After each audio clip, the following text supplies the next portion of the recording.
When you look at the issue of the incel phenomenon, the incel subculture, first of all, it's vast. There are tens of thousands of people that profess to be incels. They belong to these online fora where they exchange views and complain about things. And very, very, very few, like tenths or hundredths or thousands of a percentage point, actually do anything violent.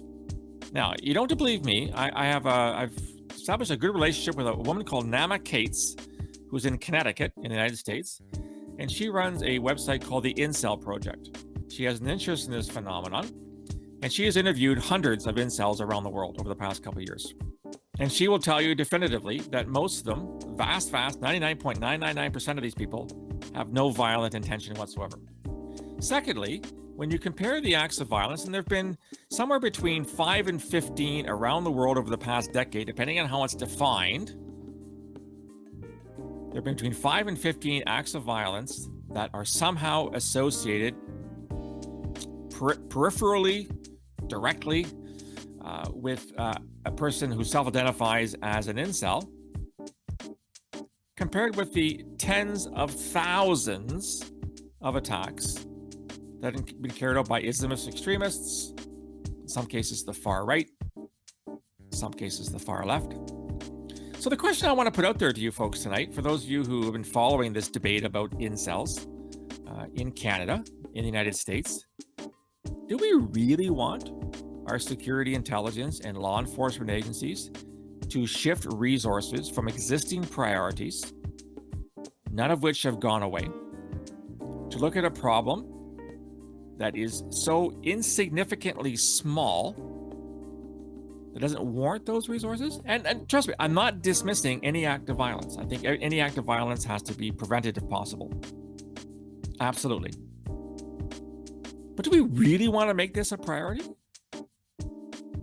Because when you make something a priority, you're taking resources from one place and putting them on the other. That's the way this business works. So JB says, some people say it's not a huge problem right now, but the way society goes forward, more people are predicted to be living alone. If there is a link with violence, maybe a problem in the future. Yeah, that's a good point. That's a good point. One would say an interesting counterpoint though, is that yes, would the onesies and twosies of today become the norm? Anything is possible. But let me just throw something out for you guys.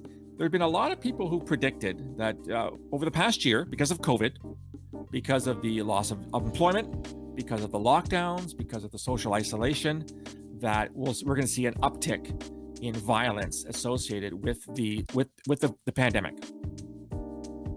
And yet we haven't.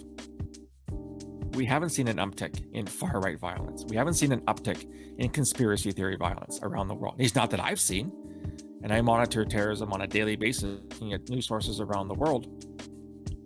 So where is this uptick? It could come. There's one thing I learned about the future, as the great New York Yankees catcher Yogi Berra said, the future is really hard to predict because you can't. So I'm not going to stand here and tell you that a day from now or a week from now or a month from now or a year from now that we need to actually refocus resources to deal with the new threats, because threats are constantly shifting. That's the one thing you learn when you're in security intelligence. The world never stays the same. But it seems to me that I don't think that the problem is as big as people prone out to be. As Shaheen says, there are much bigger problems in Canada which do not amount to terrorism or crime, but still dangerous. If there's a priority shift, it would be about combating misinformation. Thank you for saying that. That's one thing we haven't talked a lot about on this podcast so far, which I really want to get a lot more into, is talking about misinformation and disinformation, because that is absolutely huge. You're absolutely right, especially regarding COVID, vaccines, etc. This is the real concern a lot of security intelligence agencies have, including my own at CSIS, the Canadian Security Intelligence Service, where I used to work. How do we get ahead of the misinformation curve and the disinformation curve? For those who are just joining us, I'm Phil Gurski, president of Borealis, former Canadian Security Intelligence Officer. If it's your first time, welcome. I'd love to see you guys subscribe and like it on YouTube. It'd be great. Take care, and thanks again for showing up.